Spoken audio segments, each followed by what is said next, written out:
go ahead and take a seat. We'll get started.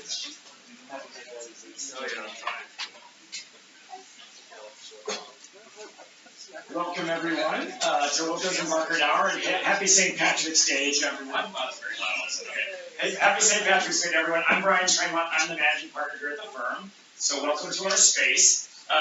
If you have, let's see, if you have kitchen needs, it's right there.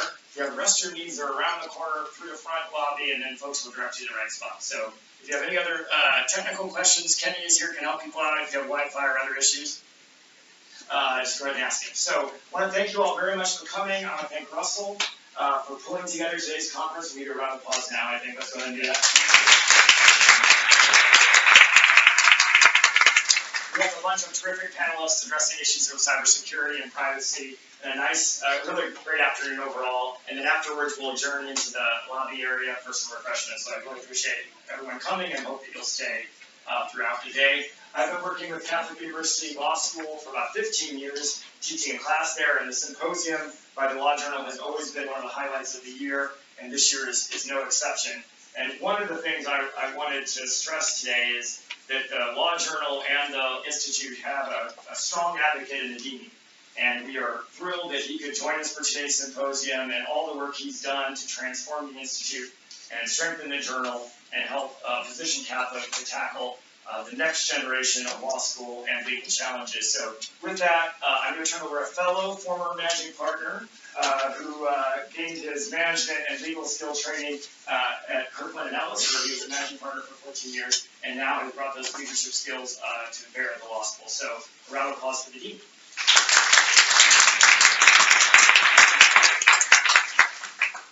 Let me add to the well wishes for St. Patrick's Day. We're all Irish today, so I congratulate all you on sharing my Irish heritage, at least for today. Let me say a thank you to begin with to Brian and to his colleagues here at the Wilkinson firm. We're very grateful for everything that you do, from teaching our students, supporting our students career-wise, and hosting events like this. Thank you so much. We really appreciate that.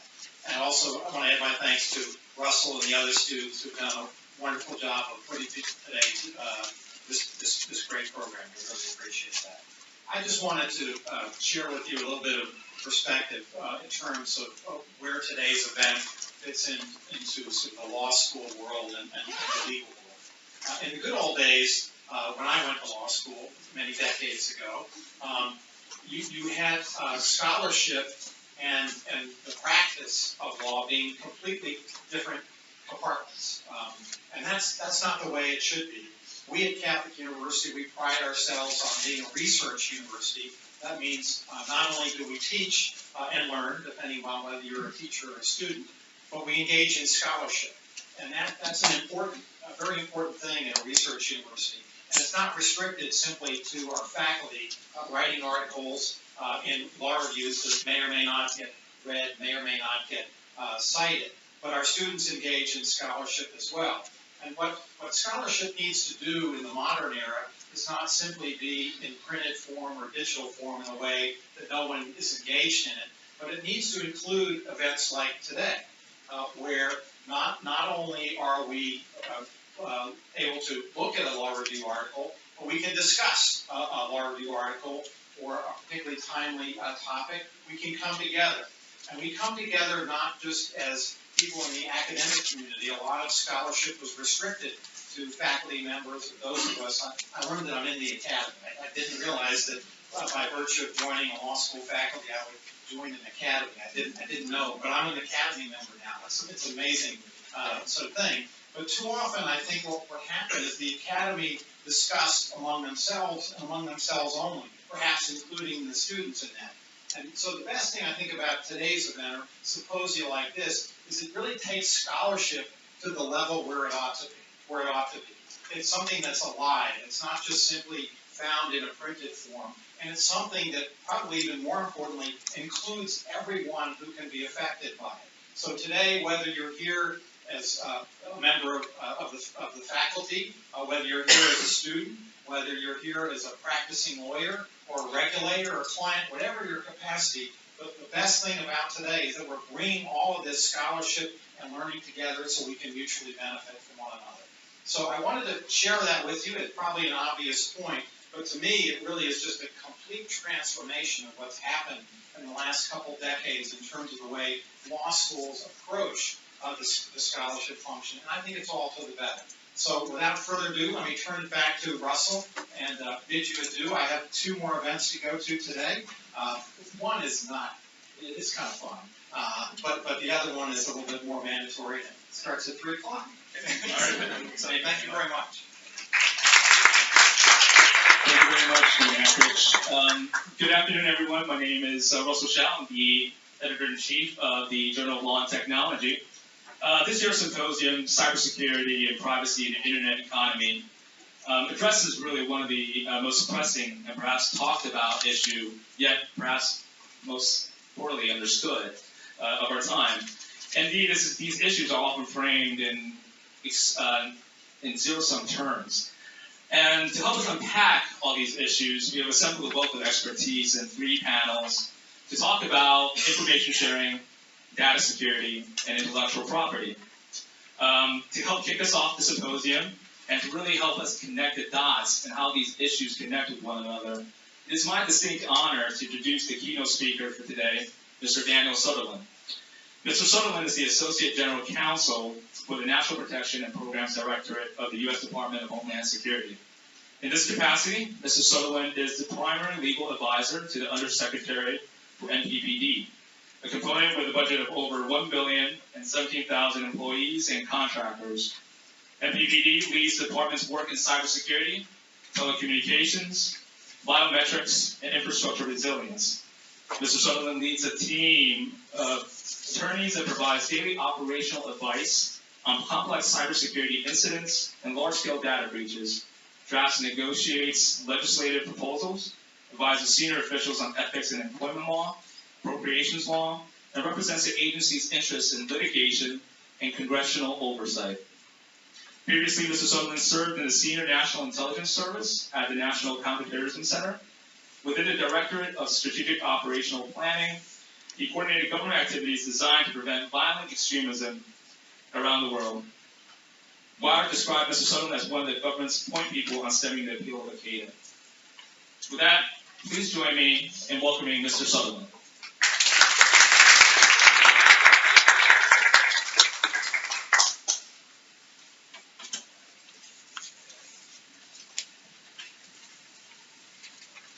Okay, can you hear me all right? Good, all right, excellent. Thank you, I really appreciate the opportunity to get your conference started off. I was struck by the Dean's remarks that he has an important obligation. I've been saying that same line. I'm sure he's completely sincere in what he just said. I've been saying that same line for years, every March. I mean, they're basketball games. I have to see, so I have obligations that but anyway, today I'm here. This is my obligation. I'll do basketball later. I just read the other day, somebody said we should declare Thursday and Friday this first week a national holiday because it's a waste of time having people at work anyway. I don't know. I think it's a good idea. Yes, I don't know.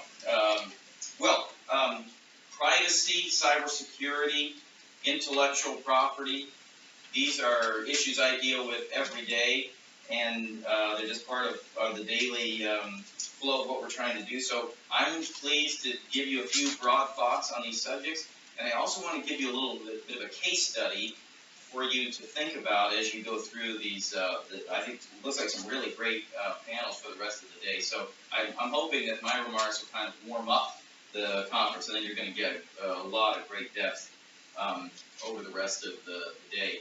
I'm just going to tell you just quickly about my position. I'm the General Counsel of the fastest growing part of the Department of Homeland Security.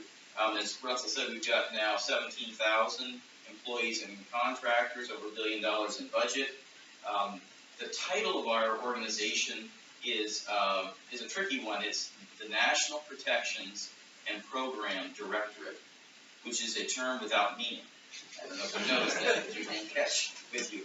It was just a term that was thrown together when we started, and we were actually, one of the interesting things about being general counsel is you do a bit of all the business And part of our major effort of ours in the past year has been we're trying to recreate our organization. The House actually passed a bill to change our name, which I will share with you, gives you a little more insight on what we actually do. The name that the House passed was Cyber and Infrastructure Protection. That's really what we do. We deal with telecom issues, cybersecurity issues, biometrics, physical security of electric grid and chemical plants and a variety of other things. So it's really all about cyber and infrastructure protection. But it's been really interesting this past year to work on launching this, what used to be a few hundred people, out into really, we're going to become a separate agency within the Department of Homeland Security, just like TSA and Customs and Border Protection and FEMA. This is the design of the Congress, and they're debating those things out and kind of trying to work it out. So when they're ready to go, we've been doing that kind of work for the past year. It's been quite interesting on a number of levels. We have about 45 attorneys. We give legal support in every area you can imagine on all the substantive issues, but also in the things you have to do to keep a business running: labor and employment law, procurement law, ethics and conflicts, congressional investigations, all those kinds of things. So we're really a general counsel to a growing business entity, this one particularly within the Department of Homeland Security. It's a great moment in time for me to be talking to you because it's a significant moment in time for us. I am a big fan of Theodore Roosevelt. If anybody else is, you'll recognize what I'm going to say, but he had this phrase that he used when he went up San Juan Hill. He always referred to that as his crowded hour, because so many things happened in that short time period that were so influential to the rest of his life. And we have had it, and within our organization, we have had a crowded year.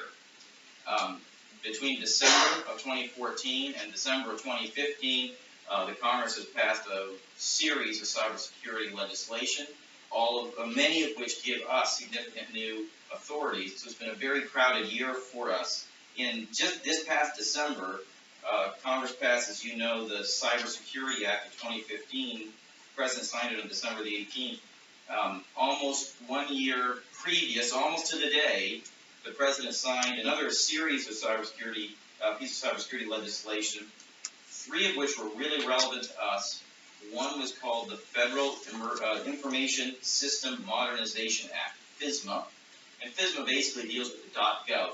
It gave us explicit authorities to help our other federal partners, federal agencies, give them capabilities to protect their networks, which obviously has been a massive issue. There's also a piece of legislation called the Border Patrol Agent Pay Act, which gave us authorities to hire people to hopefully keep up with the private sector a little bit better. It's such a huge issue in cybersecurity and technology generally. It was within the Border Patrol Agent Pay Act, so I always joke to people that they'll soon see guys in green uniforms and riding horseback, in our workplace. But it was a large bill, and we had the cybersecurity piece in there. And then the last really critical piece of legislation signed in December 2014 is called the National Cybersecurity Protection Act. It really laid the foundation for what the Congress just did. And it established in law our Cyber Operations Center. So before diving into all the rest of this, I need to give you a sense of what our Cyber Operations Center is, what my client does. Otherwise, I think we're going to kind of lost. Our Cyber Operations Center is called the National Cybersecurity and Communications Integration Center, the NCIC. That you can remember, the NCIC. And the NCIC is really an information hub. It's a place where government and private sector sit together, and information about malicious activity all over the web flows into the hub. It's shared, understood, analyzed, and then it goes back out. We get information flowing in from international partners, state and local governments, private sector partners, information sharing organizations that like industries attach themselves to, researchers, private feeds that we buy, all flowing into this information hub. We sit, as I said, with all the other government agencies, and a number of private sector companies actually sit there too. So it's a very interesting experience in public-private partnership. We sit there together, they analyze it, understand it, and send it back out. So in December 2014, Congress established that in law, and then we have the 2015 bill that just passed that talks about information sharing. If you read about in the newspaper, I'll talk a little bit more about it, but 2015 can't work unless 2014 is there. So we have some structures there, and I think all of this activity really reflects a couple of things. One is the Congress, the President, the administration have really, everybody's recognized cybersecurity is an issue we must get our arms around. The threats are real, and we can't debate and discuss them. We have to move. Target, OPM, and so many other things have given us that clarity. A second thing that it always recognizes is that there are structures that we're dealing with to deal with cybersecurity, and they've reached the level of maturation that we can push to the next level. We can create a federal cyber center like this, and we can create other ways to begin working together, but we've reached a certain level and we need to push to the next. And the last thing that I'll mention about all this is it really reflects a growing confidence in the role that the Department of Homeland Security can play in this space. So just on that point, what is the role the Department of Homeland Security plays in cybersecurity? Why does it have a unique place? And this really touches on the themes we're going to talk about the whole rest of the day. So I thought it was worth sharing. What unique role do we bring to this space? The first is we have a strong record of embedding privacy and civil liberties protections into our programs. You may not know this, but in the Homeland Security Act tried a number of innovations in it. And one of them was that it created, for the very first time, Congress created in statute, 2 civil libertarians whose job is nothing other than to report to the cabinet official, the Secretary of Homeland Security, on how his or her programs impact civil rights and civil liberties. This is the first time this has been done.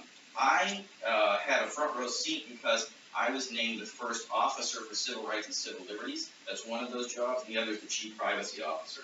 The chief privacy officer is now a woman who I think you know, Nuala O'Connor, who is the head of the Center for Democracy and Technology.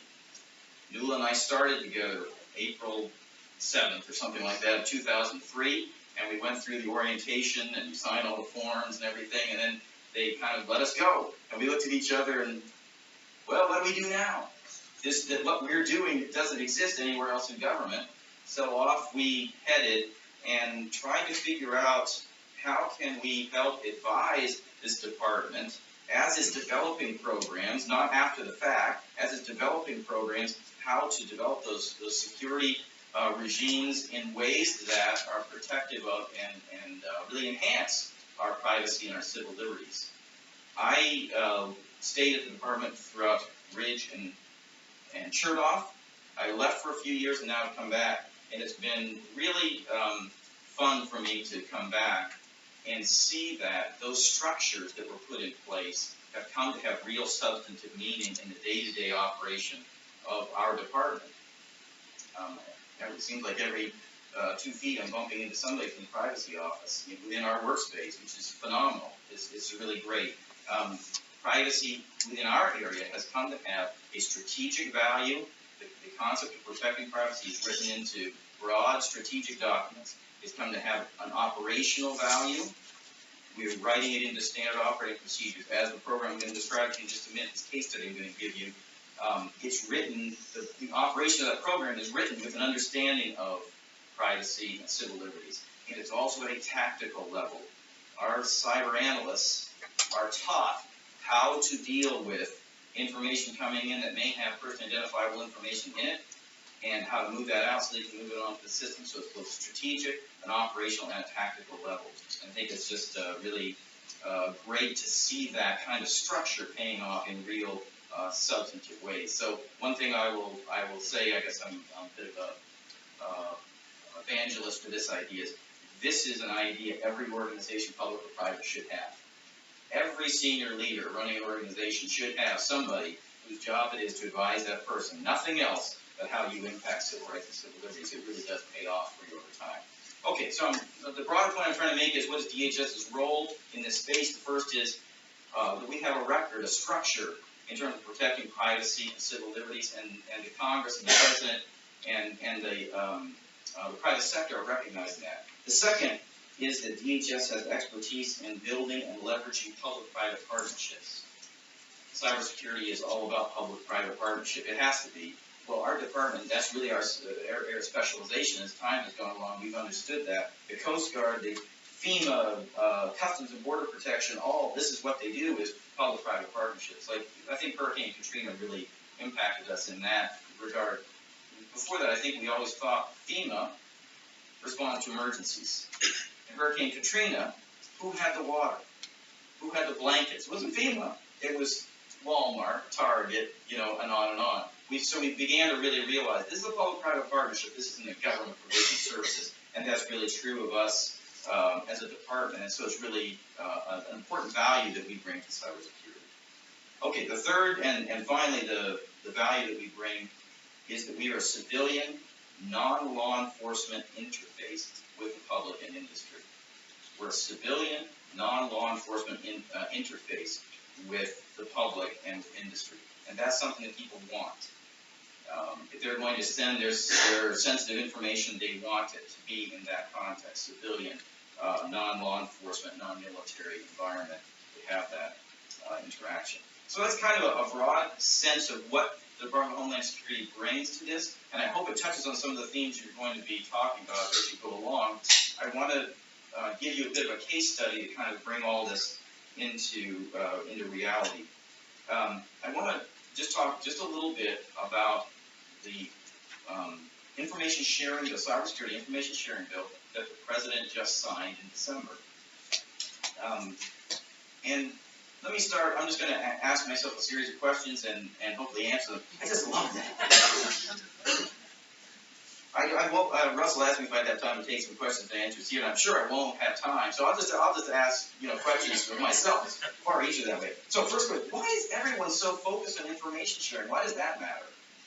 And the reason why it matters in cybersecurity is that malicious actors do the same thing over and over and over and over again. You're shaking your heads. I think some of you know this. We are not driving up the cost of them doing business very much. They can try the same tactics over and over again, and we keep clicking up and it goes. So one thing that we have recognized is if we can really share information, at least we can protect one another from what 17 of us have already seen and the other 6,000 of us haven't, but it's coming, and drive their cost of doing business up. They're going to have to innovate. Right now, they don't have to innovate. So what Congress and the administration are trying to do is to create a robust information sharing ecosystem.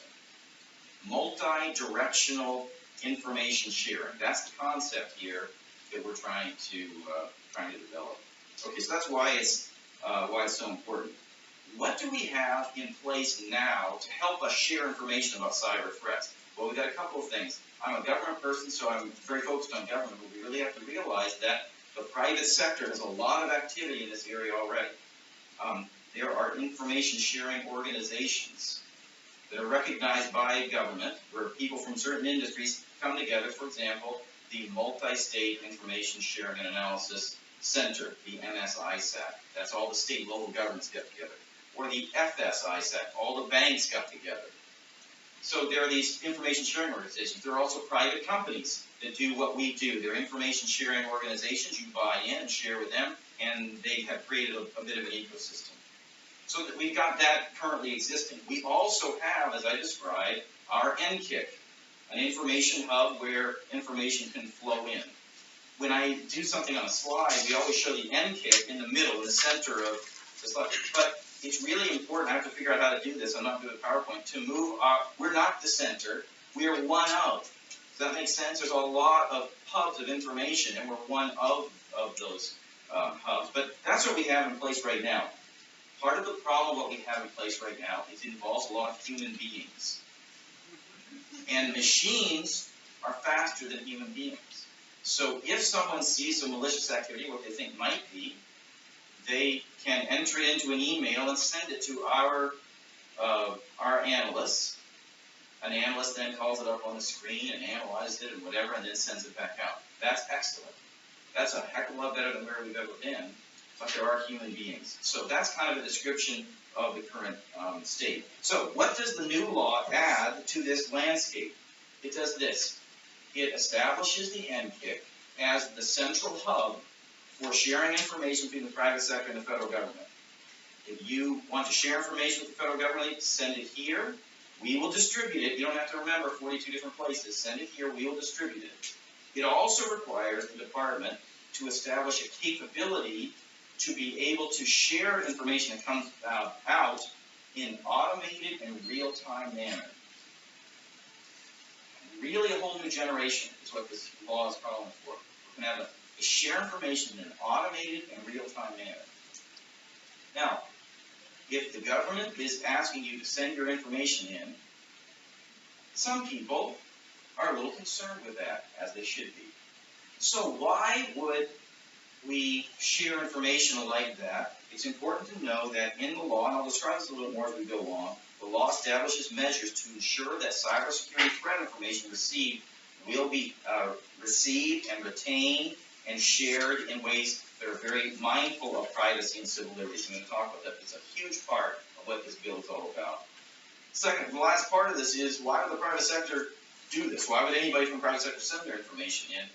There are incentives in the law which come in the form of targeted liability protection to companies that share information.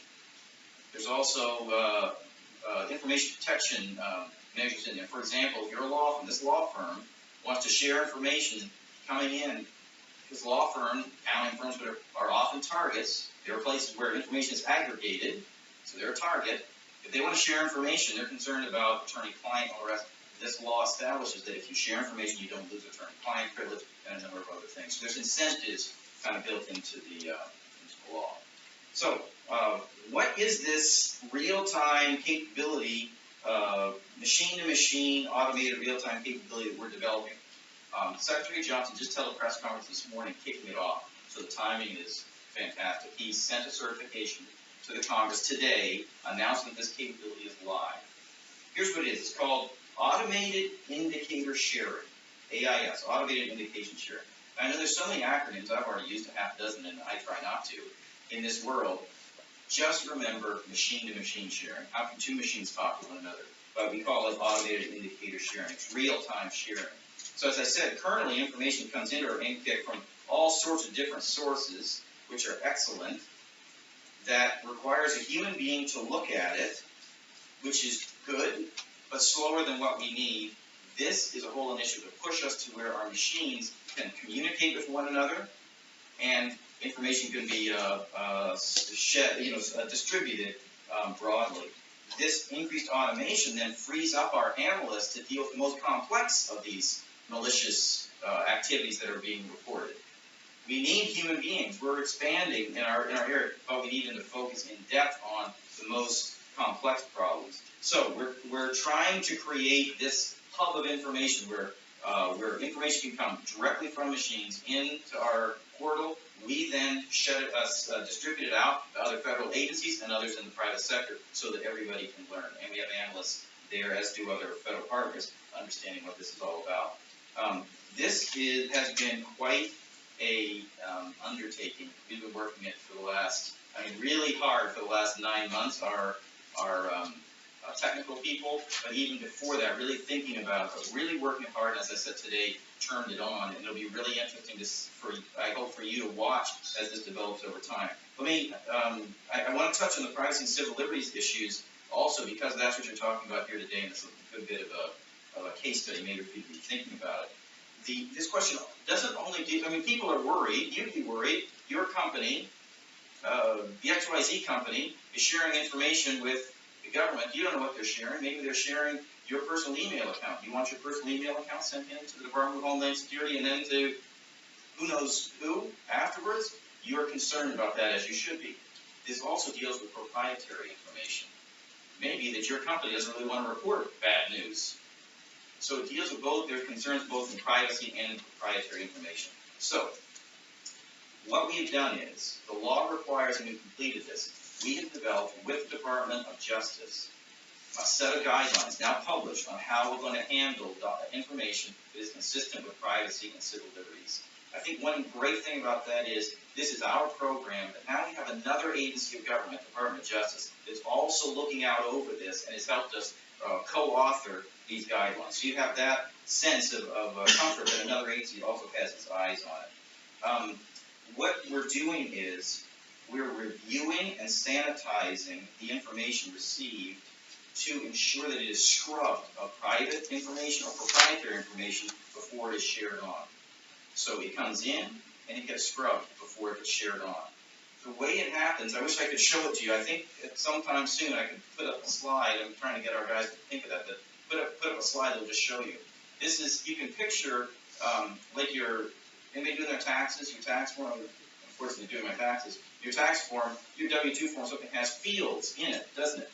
And there's information plugged into those fields. This is what we've developed. We've developed a taxonomy that allows computers, a protocol allows computers to speak to one another. So company XYZ's computer wants to report information to us. There is a set of fields, 223 or whatever the number is, of fields that it can now report into. So we have, by design, not allowed company X to report your personal email account or social security number or other things. They can't enter it. That's a really awesome way to deal with a privacy issue. Technology can help us really enhance our privacy, not just be a threat to it. Now, I've overstated it just slightly. There are a couple of boxes, fields, that you can type whatever you want in. Those fields will get manual human review before anything goes on.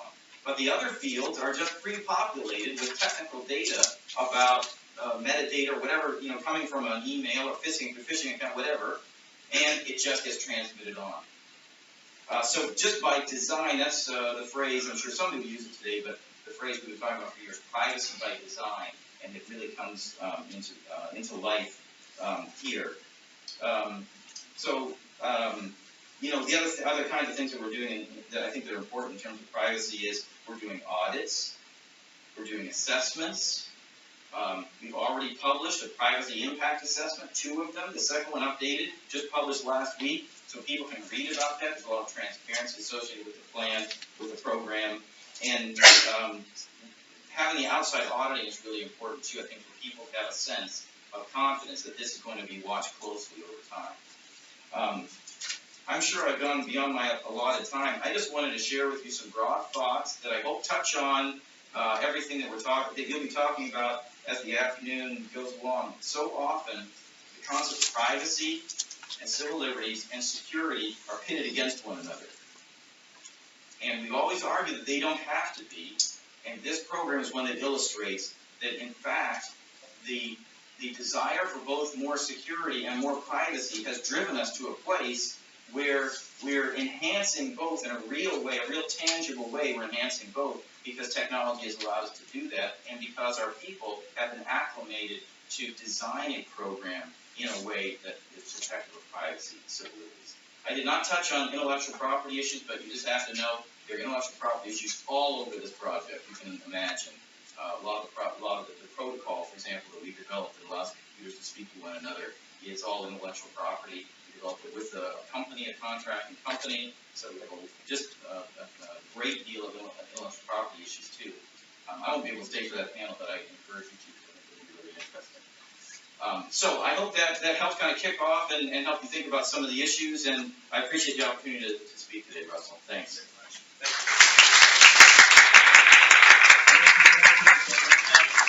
Let's welcome our first panel onto the stage. The panel is on critical infrastructure and information sharing.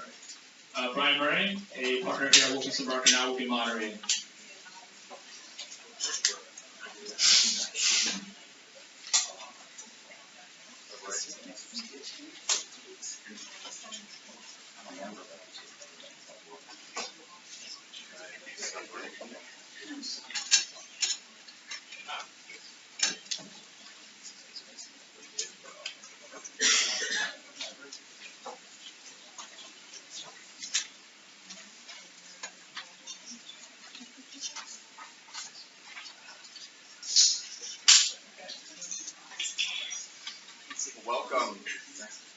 welcome again, everybody, as we get settled. I'm Brian Murray, a partner here at Wilkinson. We're delighted to have everybody here today, and happy to be the first panel of today's symposium. As was mentioned, today is not just St. Patrick's Day, it is the day on which the DHS apparatus for facilitating information sharing was certified to be up and running, which is either cause for further celebration or cause for concern, I suppose, depending on your perspective. You'll hear three perspectives right now from our distinguished panelists who I'd like to introduce briefly. Starting at the far end of the table. By the way, I think this is the first time we're testing these mics. Everybody here in the back? Good. Sound? Okay, great. Starting at the far end of the table, Clete Johnson is the Senior Advisor for Cybersecurity and Technology to the Secretary at the Department of Commerce. In this position, he coordinates the department's cybersecurity initiatives with a particular focus on business-government collaboration through the NIST Cybersecurity Framework, the National Cybersecurity Center of Excellence, and the Presidential Commission on Enhancing National Cybersecurity, among other initiatives. He previously was the FCC's first Chief Counsel for Cybersecurity, where he helped develop and implement the FCC's cybersecurity mission. Previously was designated counsel to Senator Rockefeller on the Senate Intelligence Committee. Next, Jadzia Butler is the Privacy, Surveillance, and Security Fellow for the Center for Democracy and Technology. Her work focuses on the right to privacy in the digital age, the relationship between national security objectives and civil liberties, and ways the government and the private sector can respond to evolving cybersecurity threats. Prior to law school, Jadzia was a strategic communications and issues management consultant for APCO Worldwide. And finally, to my right, Adam Frankel, General Counsel and Corporate Secretary of Evercore Partners, one of the leading independent investment banking advisory firms in the world. He's responsible for Evercore's legal and compliance functions. Prior to joining Evercore in July 2006, he's held various positions in the private sector and at law firms. Each of our panelists will provide an overview and some thoughts and insights about the issue of information sharing and critical infrastructure, threats and opportunities, after which I will ask some questions, and then of greater interest, I hope that you all will have an opportunity to ask some questions as well. Clete, want to kick us off? Sure, I'd be glad to. And thanks to Russell, who's a colleague of ours at the FCC, as a legal intern when I was in my old life there. And I see a number of familiar faces in that world here. And I'll just, and thanks to Wilkinson for hosting this. It's good to get out of the government building. I'll just pick up where or to amplify what Dan said about where we are kind of in the policy-making process. Before I was at the FCC, Brian mentioned I was with Senator Rockefeller, and in that capacity was probably the longest-suffering cybersecurity staffer on the Hill, trying to push the boulder up the mountain beginning in early 2009 to develop first through the Rockefeller Snow legislation to develop comprehensive cybersecurity legislation.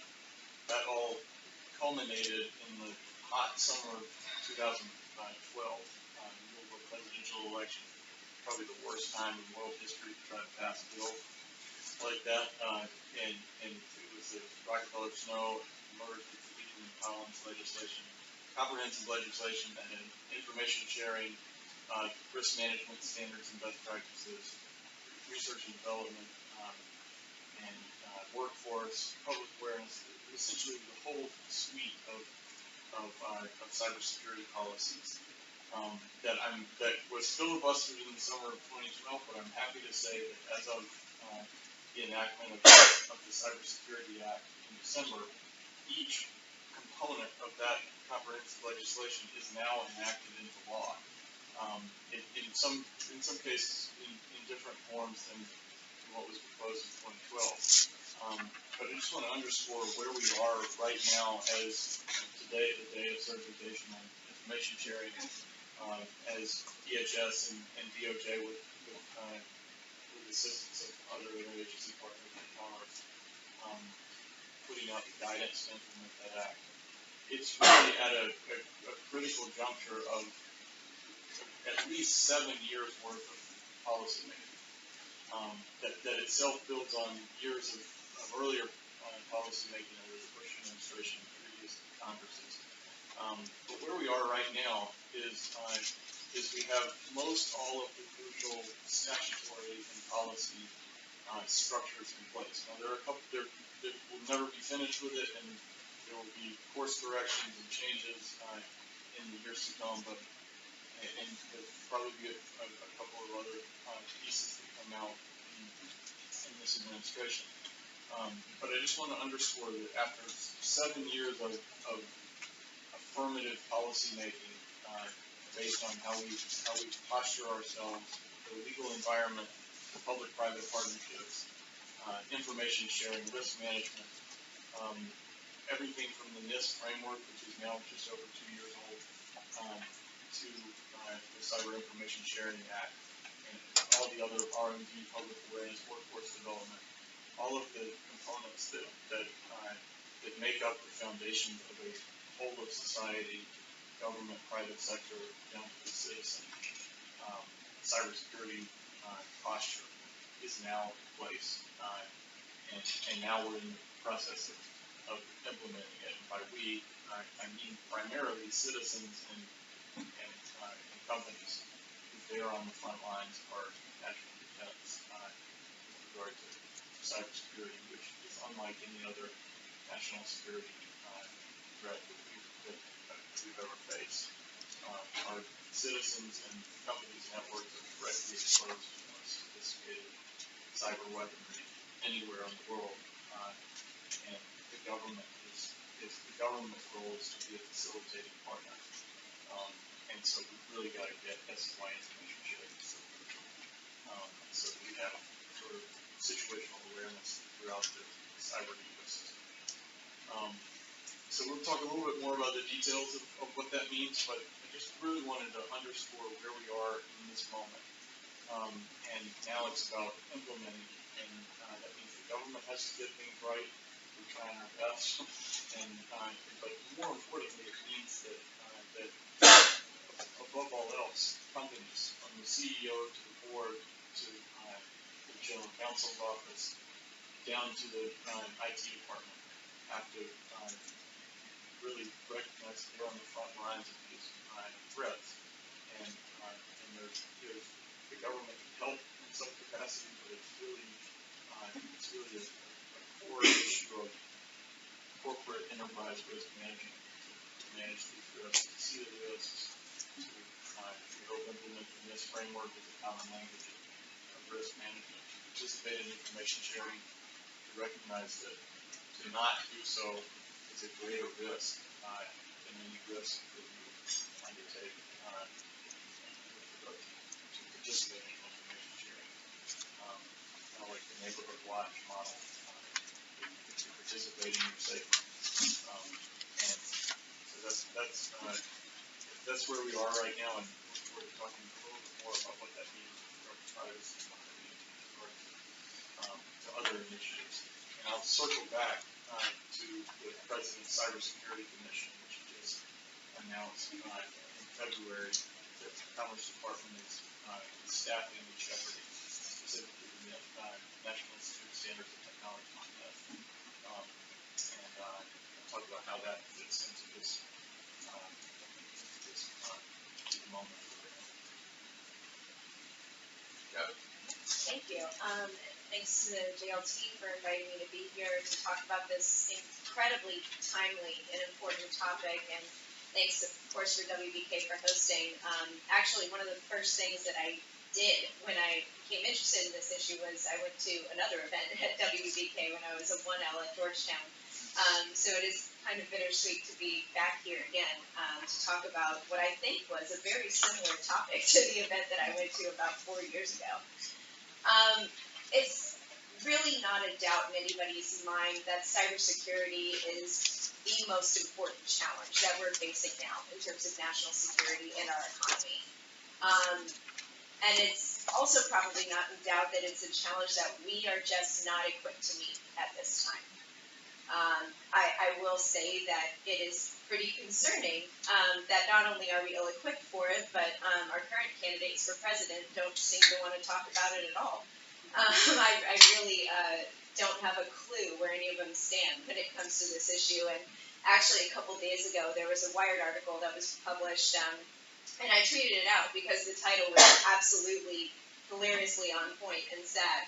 But the title was, How the Candidates View Cybersecurity from Total Indifference to Minor Indifference. And hopefully that's going to change. Despite what the media will tell you, we do actually have a substantial amount of time left in this election. So hopefully they'll start to gather enough interest in it to actually talk about it and let us know what they plan to do. The other good news is that even though overall we're unprepared right now at this time, the right people are starting to notice, and the right people are listening, and the right people are starting to talk about it. So at my organization, CDT, one of our main roles is to ensure that any solution that is put forward is actually going to be worth our time. And what I mean by that is that it should be respectful of privacy and civil liberties, but it should also actually enhance our cybersecurity. I will say that, unfortunately, in our organization's opinion, the Cybersecurity Information Sharing Act largely failed on both of those fronts, or at least it was not as great as it really could have been. So as you just heard, the Cybersecurity Information Sharing Act, which is part one of the Cybersecurity Act of 2015, it passed at the end of last year. Over the past few years, lawmakers have been considering overall 3 bills that involved Information Sharing Act, one that came out of House Intelligence, one out of House Homeland, and then CISA, which came out of the Senate. So it was time to move those 3 bills to conference, which, by the way, almost never happens. A lot of stakeholders, including my organization, started combing through each of these 3 pieces of legislation, trying to figure out which pieces we really want to make the most effective final product. But unfortunately, rather than debating these 3 pieces of legislation carefully and publicly, congressional lawmakers resorted to secret, hasty, backroom negotiations, and the result of those negotiations was tacked onto the 2009 page omnibus bill in the wee hours of the morning at the end of last year. And the result was, largely, we felt pretty bad for privacy and cybersecurity. But there have been a lot of positive points that have come out of it, too. You've also heard about the guidelines that DOJ and DHS just released. These guidelines are a fantastic step in the right direction. They really are. They are clear, they're organized, they're well written. I believe you were provided links to them. They're actually really easy to read. So if you're interested in this topic, you should definitely actually try to read them. One of the most important things I think that these guidelines do is that for the guidelines for non-federal entities sharing with the government, so companies, they remind them what this program is for. They say, first and foremost, this program allows you, notwithstanding any other law, so limited liability, to share cyber threat indicators. And what constitutes a cyber threat indicator is information that is directly related to or necessary to describing a cyber threat. So things like signs of malicious reconnaissance or phishing attacks, malware, that sort of thing. So putting that reminder up front in those guidelines, letting companies know that this is not meant to be a program where you just share everything with the federal government, that's helpful. It's helpful obviously for privacy, but also for cybersecurity. The fact of the matter is, if way too much information is shared, this really isn't going to be helpful for anybody. We really need it to be targeted. I think the second positive thing that came out of these guidelines is the scrubbing process that Daniel mentioned during the keynote. We were very afraid at first when the omnibus came out because all the statute requires is for the DHS to share in real time with other federal entities information that it gets from non-federal entities. And the only way it could stop the real-time process is through a series of controls that are agreed upon by the heads of all the relevant federal agencies. And that just seemed like an incredibly top-level cumbersome process that, frankly, we just didn't believe was going to happen. So we were very glad when these guidelines came out that actually gave us details about how, yes, they will be shared in real-time process, but if any of the fields contains an error, they're going to go to human review. That's incredibly helpful. There are, however, still a lot of lingering privacy concerns. I think my biggest disappointment when I read the Privacy and Civil Liberties Guidelines was that it didn't narrow or clarify the scope of when information can be shared with law enforcement for non-cybersecurity related purposes. It merely repeated the language of the statute, which says that, information can be shared for a variety of enumerated reasons, some of which include investigations for trade theft or identity theft, things that really aren't related. So in the privacy and civil liberties community, there is still a fear that this piece of legislation can be used by law enforcement to get a vast trove of information that the Constitution would ordinarily require a warrant for, or that some other federal or state statute would require some sort of court order for. And then I guess my second overall fear is that these guidelines are just that. They're voluntary. They're friendly suggestions for how to go about this information sharing program. So even though they were great, and I was thrilled when I read them and answered a lot of questions that I had in my head when we read this legislation, we'll have to wait and see if they're actually abided by. We'll go into more detail, I guess, later. So thanks again for inviting me down. I wish you had your warm weather up in New York. I feel a little cold with me, and apologize for that. I want to sort of key off of Clete's comment that companies are on the front line, and if you were a general counsel, and I would say a general counsel of a financial services organization, to build on that.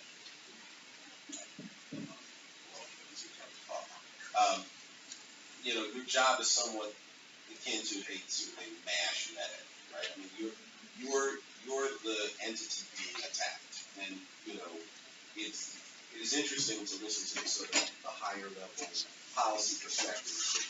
But frankly, your job with this act and without this act is first and foremost to stop the bleeding.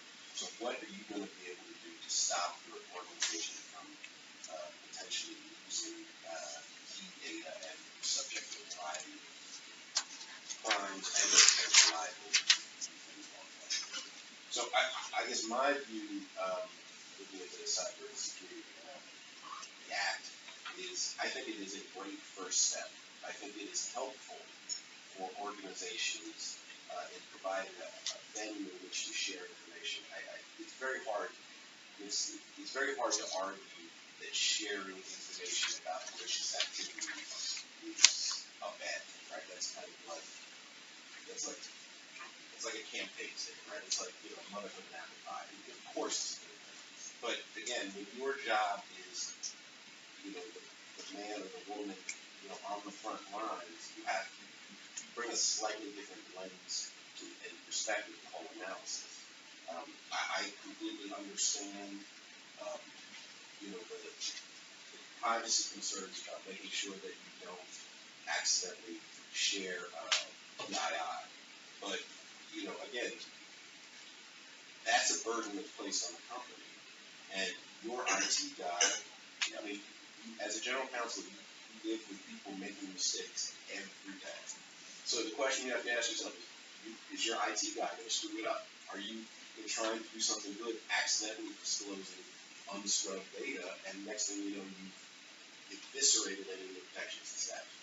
I am very hard to hear about the development of the DHS system, which significantly cuts down on the risk of that happening. But until then, it's not a simple blanket sharing is caring, sharing is good, let's just share. There's always the risk that you do not share the information the right way, and you accidentally take on massive amounts of additional liability.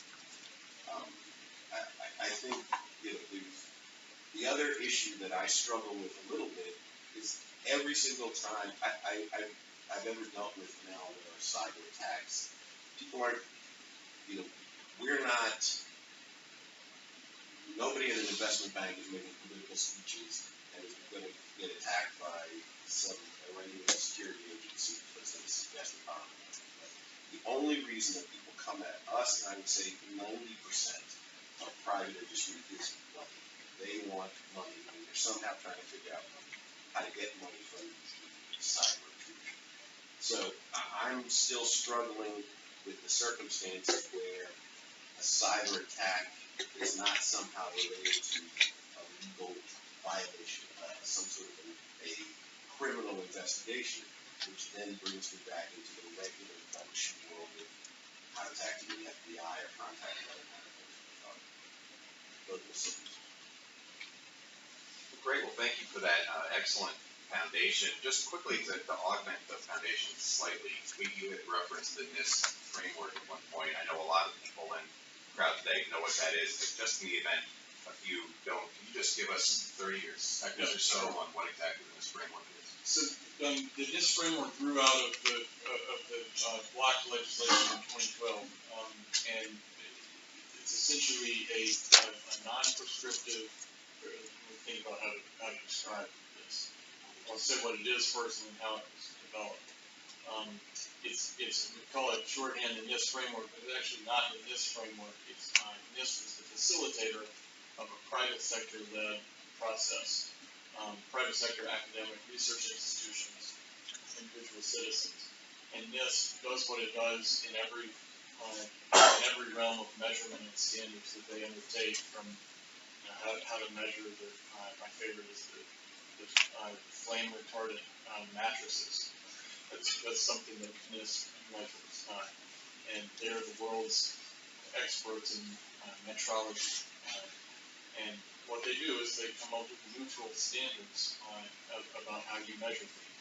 So what they did in this process of developing the framework is convening an open and transparent process through which companies and citizens and academics would develop a framework of risk management that itself, put in the policy context, was what would have been developed under the legislation had it been passed in 2012.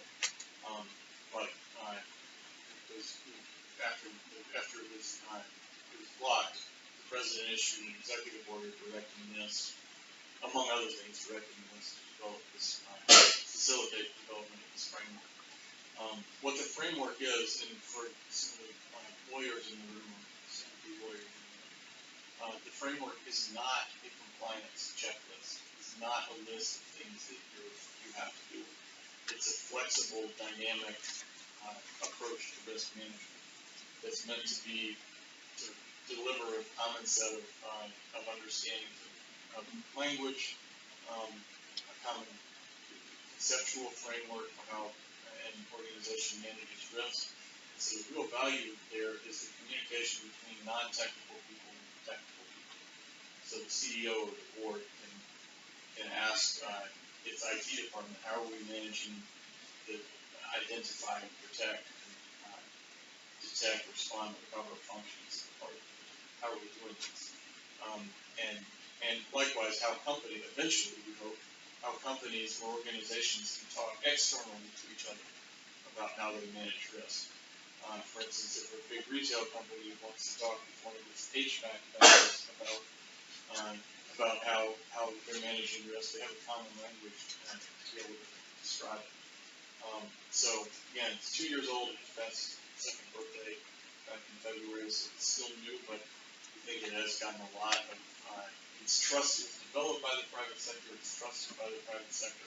It's not a government imposition. It's a language that they develop, and we think it's key to interagency collaboration, to public-private collaboration. And it's something that one of the key goals of Secretary of Business is to advance that language as a common language. Brian, if you don't mind, one just to touch on very legitimate privacy issues that Jadzia mentioned. First, as somebody who's trying to draft the earlier version of this bill, it is working with CET very closely to help perfect it. It's very difficult to get this right. It's just like any issue of first impression. We're talking about a new type of approach that ECPA or the Wiretap Act doesn't really get at challenges exactly the right way. So it is an issue of first impression. But I think will be improved over time through actual use. And that's for two reasons that underlie the kind of guiding principles for all this. One is that cybersecurity necessarily is pro-privacy, and if it's not being conducted well. Cybersecurity is about protecting networks. That means protecting commercial networks and protecting proprietary data within those networks. Or if it's an individual, it's about protecting an individual's networks or telephone or whatever it may be. So if we're thinking about cybersecurity in any way that's not pro-privacy as a first principle, we're not on the right track. And so I think that's something that will guide the implementation of this. The second thing is that especially after the Snowden controversies, the market is a pro-privacy market. And so the companies that are sharing information with each other or with the government know that the market, the consumer market, is pro-privacy. So I think there's a market incentive to get this right in a pro-privacy way. And so I think it will all be in implementation. I think the guidelines that were put out are a good indication of where we all think things need to go in actual implementation. It's in no company's interest, especially now, to be seen as just turning over the store to the government. And I think that in practice, this is going to become a pretty exacting pro-privacy implementation. And it says my personal opinion. And we definitely want to explore the privacy and civil liberty implications of information sharing further. But first, I want to talk about information sharing sort of on a more practical level. Adam, you are our representative of the private sector here. We've talked a lot about information sharing as a concept, what's good about it, what might be less good about it. I'm wondering if you could maybe just walk us through a hypothetical that might explain exactly how this works as a procedural matter. Let's say, for example, that one of your IT folks learns of some sort of a vulnerability in the network in which you rely that might open up the company or customers to some sort of harm. Can you describe exactly what the flow chart is from that point, or is there no single flow chart in the protocol because every case is fact specific and different? Well, look, we have, like all good companies, we have an incident response plan, right? And, one of the things learned from being heavily regulated is that, regulators love to see a plan. Like most plans, it doesn't always survive first contact with the enemy, but you gotta have a plan. And so, at some point, you're going to get the senior decision makers in the room, and cyber incidents are, in a lot of ways, very similar to any other type of incident you're dealing with in cyber trading or anything, in that whatever you think you know in the first 3 hours or 12 hours is about 98% wrong, right? The facts tend to evolve as people did. And so to build on the MASH analogy, you have to go into very, very quick triage. How do we make sure to contain this threat? How do we make sure that we neutralize this threat? How broadly has this expanded?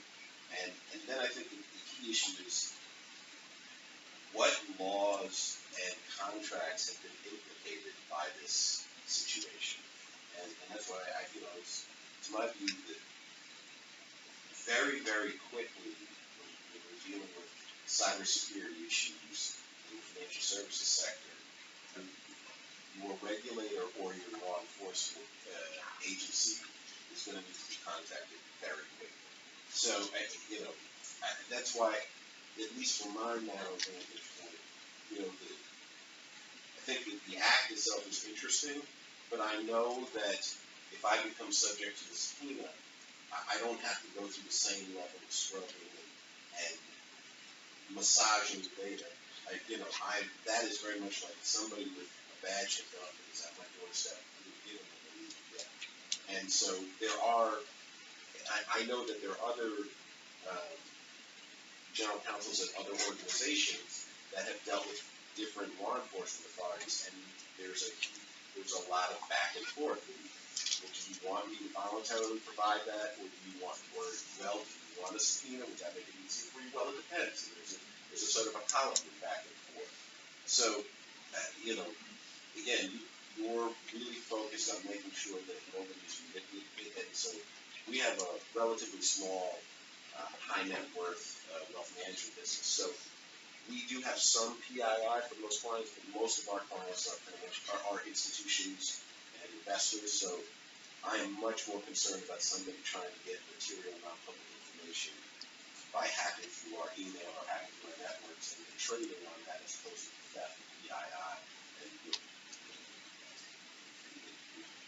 opening up 300 credit cards or something like that. So speed is incredibly important to us, and a lot of times it's one of those things where I'm sure we will avail ourselves of the DHS communication portal under the Act, but just like maybe buying IBM stock in the 60s, it's like you can't really go wrong by letting the FBI know, right? I mean, that's not, nobody's going to criticize you, for bringing in your law enforcement authorities when you feel like a crime is committed. And, one of the real issues, fortunately or unfortunately, is you have to go through this process with one eye focused on getting to the facts, getting to the problem, polarizing the room, letting either clients know or whomever else needs to know, and at the same time realizing that 3, 6, 9 months later, whatever you do is going to get picked over by somebody else and questioned and challenged. So, you have to make sure you have documented all of your decisions and your decision making thoroughly. Does this seem rational? What are the 2 or the 3 things that if you found out would cause you to change that decision? And you put that and detail that and make sure that the right people know and are involved in the decision making. Are you sure also there's not a bunch of stray documents and just dead emails of somebody who has 20% of the facts giving you, legal advice before the G5 takes off? That is the email that's going to come back and haunt you down the road. So moving to phase 2, let's say you've gone through that scenario, you've made all of those micro decisions, and perhaps you've come out of the experience, hopefully with some lessons learned. Even apart from the DHS portal, there are various industry-led groups that exist with a specific purpose of then exchanging those lessons learned within a sector or even beyond. So if you can maybe tell us briefly, what would your calculus be in terms of then sharing the lessons learned from that particular incident with others in your sector in order to make the sector as a whole, you would say? So, I think it's sort of on 2 levels. One is the hyper-technical, these 45 lines of code will take you to some site in Uzbekistan when they'll ask you, and that, frankly, I can work my phone, but I'm not a technologist and I'm not that involved, and that's something your IT person's going to handle. I think that, and I would posit that presuming that there's a lot of lawyers in the room, most lawyers would also find that, frankly, some of the most useful lessons learned are learned through interpersonal communication and making sure that I'm part of a network of general counsels and my CISO is part of a network of CISOs, and they routinely get together and share information about the tricks of the trade and the types of things to watch out for is actually one of the most useful ways to protect yourself. Unfortunately, and I'm sensitive to some of the goals that the government is trying to reach, it is hyper inefficient, right? It is not machine talking machine. But a lot of times when you're trying to sensitize people, because at the end of the day, most cybersecurity intrusions are done because some employee in your network clicked on the wrong thing and did something they shouldn't have. Educating the people is the best defense, but again, it's the most time-consuming and efficient. And I do want to go back to the privacy issue as well. Jadzia, you described the number of shortcomings that you saw in the recent legislation. I'd like to expand on that to the extent you have stuff to expand upon, but also I'm curious, so there are shortcomings, we want to fix them. Would be interested in your views on the who, what, and when of that. What needs needs to be done to improve safeguards? When should that be done? And who, by which I mean which regulatory agency or Congress, who's in the best position to take action to remedy this situation? Well, given how long it takes Congress to do much of anything, even though I would ideally like the solution to be legislative in the form of amendments, I'm really not holding up hope on that front. I think my two main concerns right now involve both privacy and cybersecurity. From a privacy standpoint, I mentioned that the guidelines that DHS and DOJ release have reminded companies that when they share information, it is supposed to be information necessary or directly related to describing a cyber threat. That's a great reminder. However, the statute itself, the statute's actual requirements are way less stringent than that. At CDT, we were pushing for an amendment that was put forth by Senator Wyden that would have required non-federal entities to remove information that's not necessary to describe the cyber threat before they go and share it with the government. Instead, the way the bill was passed, it only requires companies to find information that they know at the time of sharing to be personal information. It can be difficult to know what you're looking at when you're first looking at these things. Second of all, it requires them to remove information that they know to be personal information that is not directly related to a cybersecurity threat. It can be hard at the time when you're sharing something to know that something is not directly related to a threat. And as Adam said, when you have agents pointing a gun at your head asking for this information, it's going to be hard for you to make that, make that conclusion, especially when a lot of these processes are supposed to be pretty much automatic and as quickly as possible. So you may ask, why does that matter? Why, if some personal information gets in, does it matter? Especially if DHS is going to scrub that personal information before sharing with other federal entities.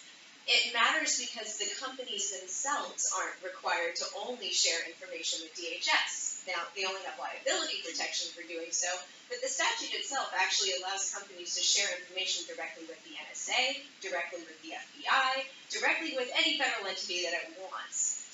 It won't get liability protection for doing so, but they are still able to do that. So that's obviously a huge concern from a privacy perspective. From a cybersecurity perspective, the Cybersecurity Act allows countermeasures. Well, it calls them countermeasures. A lot of people in the industry refer to it as hacking back. They allow countermeasures to the extent that they don't substantially harm another computer, whatever that means. It'll be up for a court to determine what substantial harm means. The good news is when CISA passed, it actually used the Senate's language, which says that a countermeasure does not count if it involves unauthorized access to another system. But again, the devil is in the details of what that actually means. What does unauthorized access mean? It'll be up to a court to figure that out too. Countermeasures in general, it has been well understood and agreed upon in the tech community that they are extremely dangerous because attribution is extremely, extremely difficult. So for example, you may think that when you strike back, that you're striking back at your hacker, but you may actually be striking back at an innocent victim who has been somehow looped into a botnet, who has been somehow been made to appear like they're the ones attacking you when really it's someone else. So I believe that's incredibly, incredibly dangerous. I believe it is bad for cybersecurity. And in terms of what to do next, maybe just a company code of conduct that says don't do those things, even if you can. But maybe, hopefully, down the road, as Clete said, these things are, legislation is always a first impression. So hopefully, as it evolves, it is something that we can improve upon. If I were to pick two things that we need to change in the future, it would be those two. So I think we agree that information sharing of cyber threat information is incredibly complex, requires balancing of a number of important goals and policy considerations. And yet it has been happening for some number of years to some extent. So Clete, I'd be interested in your view as our government representative here. Which industry sectors do you think have thus far been the most successful at balancing these competing considerations, sharing information in a way that promotes knowledge while not implicating privacy concerns, and keeping in mind that we have representative of the financial sector on the panel, and many communications lawyers in the room. Be curious who you think is doing well and why. Well, I think that question about which sector or which types of companies are kind of ahead of the curve on information sharing is best answered by describing. I can talk about both the comm sector and the financial sector because they're actually really good examples of how different sectors and different companies have come to the present moment through very different paths. The comm sector ISAC was born, has the benefit and the curse of being the first ISAC. It was born in the Cold War era. ISAC. I'm sorry, Information Sharing and Analysis Center. That's kind of the shorthand for private sector information, cyber information sharing entities, and now have a better legal structure. And I should mention some really good points. I want to use that to circle back to those as well. But the comm sector ISAC was born in the Cold War. It was meant to make sure that if there was some kind of catastrophic attack, that the government could continue to make telephone calls. I mean, to put it in a really basic way. And that it has evolved into, over the years, it evolved into every time it's hurricane season or tornadoes, it's a very physical, plant-oriented information sharing organization. Now, in the cyber era, it's coming to cybersecurity with that history.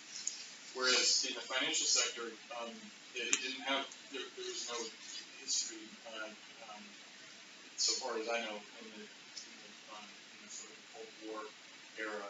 It was not a physical plant type issue. So the financial services ISAC was banks getting together to talk about, that's the shorthand that we always use the issue, to communicate in real time about cyber threats.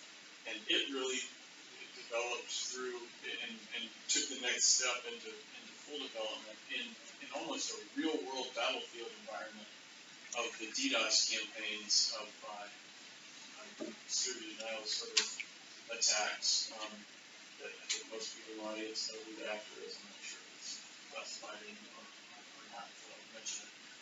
But a very sophisticated actor engaged in an 18-month campaign against the financial sector to disrupt operations. The FSISAC really developed into a kind of a real-time operational entity that I think quadrupled or something. We didn't understand that number wrong, but grew in membership. It went the large banks were trying to recruit the small banks to get involved. Everybody was sharing because it was kind of a one team, one fight situation. And so you can go down the line. Then later, after Target, the Retail Association joined forces with financial services ISAC. The healthcare industry as an ISAC, and they're all developing and being pushed in different operational ways with different legal and circumstantial histories. So I think it's fair to say they're all very different and they're all improving. And to me, the real value of having a statute, whether it's a statute in place, is that you have, for the first time, a legal structure around which to organize these issues. And the issues that you guys have raised about uncertainties with regard to countermeasures, and uncertainties with regard to other aspects of sharing, I think are legitimate concerns. And the value that we have now is that we have, for the first time, the first attempt at clarity about what is legally permitted and what is not. Because in the past, it was too often not a guess, but it was kind of an extrapolation of outdated laws that don't fit the present operational environment. And so too often entities were either making it up as they went or making mistakes. And I actually think it will be less I think the countermeasures provisions clarify that in a way that hadn't been that hack back is not legal. And I think that goes for other types of sharing too. I actually think it's going to limit the amount of PII that is shared as compared to previously. So we'll see in it. I think we just need to have boards and inspectors general and the Privacy Civil Liberties Oversight Board and all of these different entities, certainly the Center for Democracy and Technology, is going to play a really important role in improving effectiveness. We are. I would just say, so talking to a couple of general counsels and other institutes, it's logical to me in my formal investigations to confirm that in industries where you have whether it's maybe all about, there's some small number of very powerful actors that have had long relationships with the government and national security. Information sharing is probably more advanced than in other industries. You think of defense companies, you think of maybe top oil producers, people who large companies that have massive internal IT departments that have had people that part of the government defense programs and are going back and forth. And I think that makes a lot of sense. I think that in other industries that have expanded significantly and are much more reacting to attacks, such as financial services, there still is going to be the two teams, right? Sitting at JP Morgan have different types of issues and different defenses than a smaller, scrappy investment banks like that. But I would say one of the key aspects of the act that is heartening, not directly from me, but from feedback from other general counsels, is the clear and unambiguous protection from antitrust liability, because that is the type of issue that creates. There's such potential for massive damages. There's such potential for private attorneys generals and other types of strike suits and litigation. But to remove that, especially in an industry where, just by the nature of their industry, there are a smaller number of actors and they're much more thoughtful and in-depth communication, I think it's really taking the shackles off of that, off of those types of actors. And I think that would, in general, help the information sharing. That may be one of the biggest immediate benefits of the act.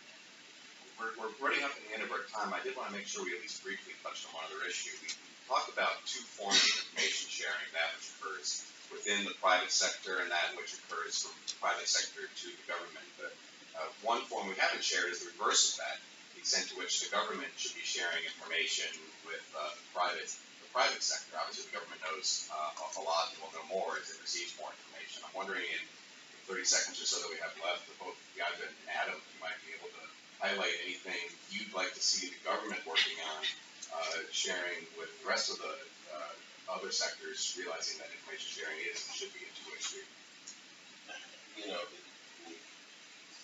My classic line, I don't know what I don't know, right? So I don't know how much they can help because I don't know all the stuff that they know that I don't know. But obviously, ways to facilitate sharing of information that will reduce the chance of error and mistakes, and also additional information about how to protect myself and my partners and my fellow employees and my clients from attacks. That's what I would really hope to get from somebody who is even more in the trenches than I am on the cybersecurity side. Yeah, I agree. We really don't know what we don't know yet. I think when we go forward and we watch this process happen, one thing that I'll be on the lookout for is how narrowly tailored this information that is being shared with the private sector really is. It should be limited to only information that is absolutely necessary to help companies identify cyber threats that are going around, cyber threats that can hurt them and their customers. And that could be easy in some circumstances. So for example, if the government is aware of a phishing attack that is going around, they should be sharing information relating to where that phishing attack is coming from, what these attacks look like. But information about whom the victims have been so far, that's not necessary, so that shouldn't be shared. So in some cases it should be easy, in other cases it may be more difficult. So we'll have to see going forward. And I think another thing that I'll probably be looking for is whether or not the government adequately informs recipient companies how they should be treating this data when they receive it, whom they should turn to if they accidentally receive information that is irrelevant, what they should be doing with the information, and how they should be securing it and making sure that the situation doesn't get even worse. So the bottom line is that Catholic has to schedule another symposium on this subject for a year from now. Hopefully we can answer a lot of these questions. We are out of time, but I do want you to join me in thanking our panelists for a lot of great information.